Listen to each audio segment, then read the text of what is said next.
Jaqué, dice que los Andes está ganando el Córdoba, señores. Le está ganando a Talleres por 1-0.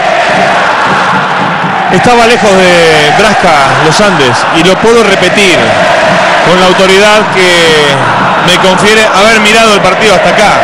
Una pelota quieta a favor y ahora esta. Mire qué pase. Bochinesco, o como usted quiera llamarlo. Lo cierto es que Jaqué es de esos tipos que tienen 1 o 2 por partido.